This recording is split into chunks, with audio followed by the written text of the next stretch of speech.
Alien Romulus is the 7th installment to the expansive Alien franchise, and it's set in between the first 2 films, not only in the timeline, but in its technology and design, as half of the station is from the era of Alien, 20 years prior, and was built for function, to do a job, and to do it cheap, while the other half contains the lab. It's expensive, high-tech, and full of the comforts seen in Weyland Yutani's more visible installations, like Gateway Station from Aliens 37 years later. It's well lit, and nearly everything is in a sterile shade of white. Even closer to the film, however, is Alien Isolation, sitting at only 5 years before Romulus in the timeline. What began as a game has since expanded into a comic and a novel, and is now considered as part of the main canon, so much so that it has references in Fede Alvarez's Alien Day post from last year, as well as in the teaser. After Isolation in the Dark Horse comics and the Titan novels, Amanda Ripley would continue on with friend and injured colonial marine Zula Hendricks, and together they would take out xenomorph infestations and work to keep the alien away from the company. And all of this is going on when the events of Romulus take place. So let's take a closer look at the timelines of Amanda Ripley, Zula Hendricks, and Alien Romulus. As we'll see in the timeline, Amanda Ripley is the daughter of Ellen Ripley, and was the last survivor of the xenomorph outbreak on Sevastopol Station. She works for Weyland Yutani and is using them for answers about her missing mom.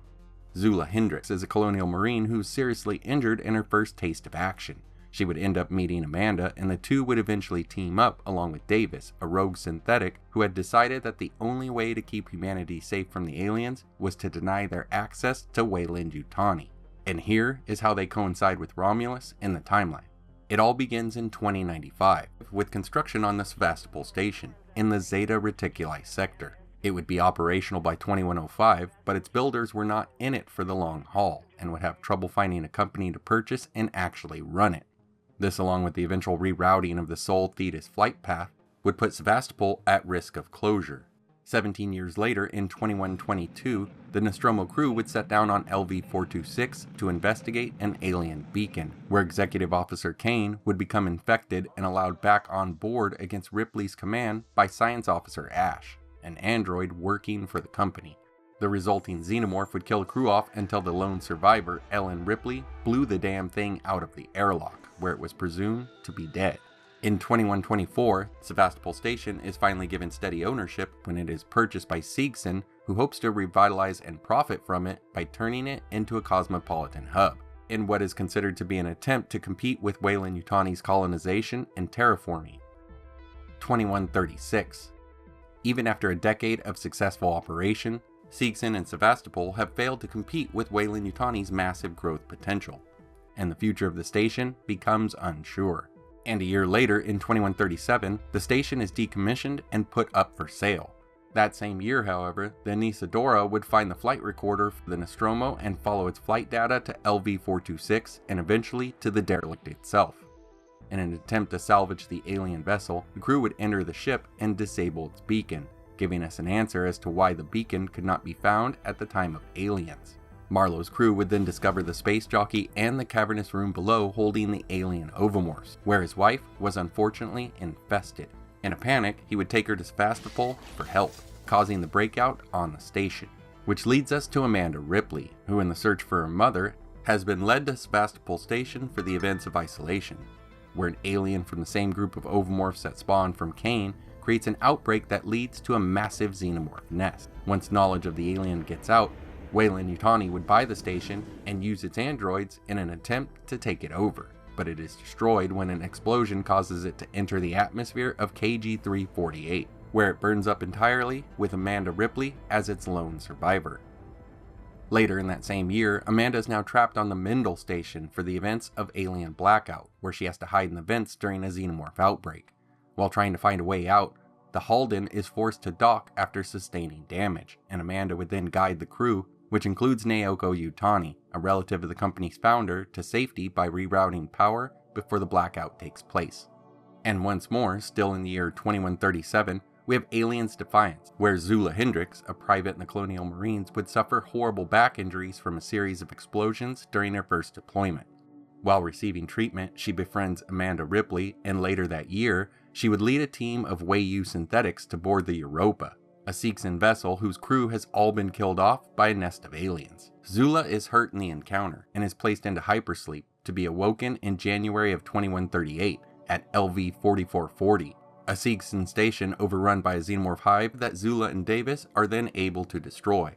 Using information gathered from the station, they discover more aliens at the Right Abera Way station, along with the survivor, Dr. Hollis, who is infested with a xenomorph queen.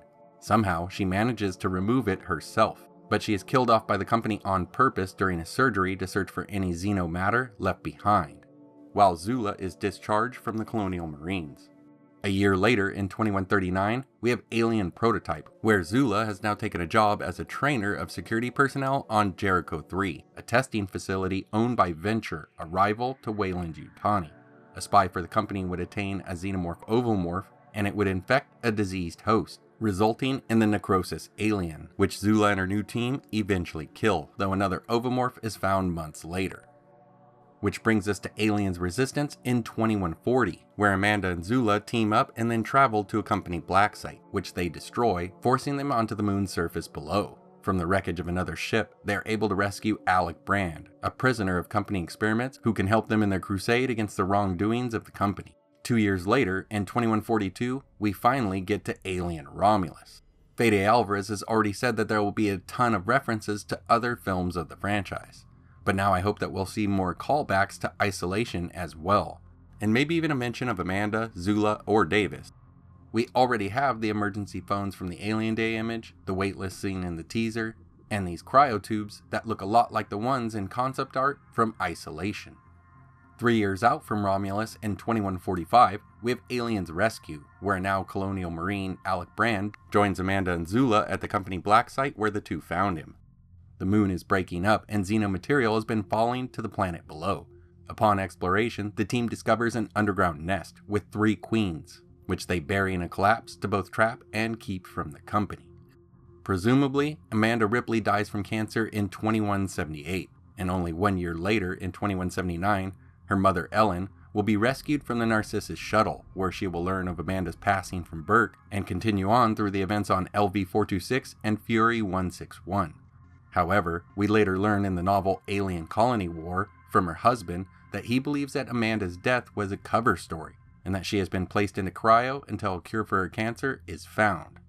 Now, if you watch my videos, you'll know that I'm also a huge fan of Aliens Apocalypse, and it could just be a coincidence as the comic is in a lower tier of the expanded universe and not connected to the main canon that the films are in, but the Dark Horse Classic also took place in 2142.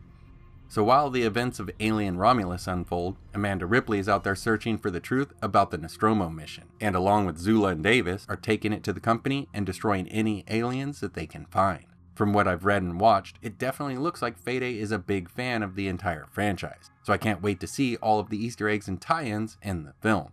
Thanks for watching, and I hope to see you next time.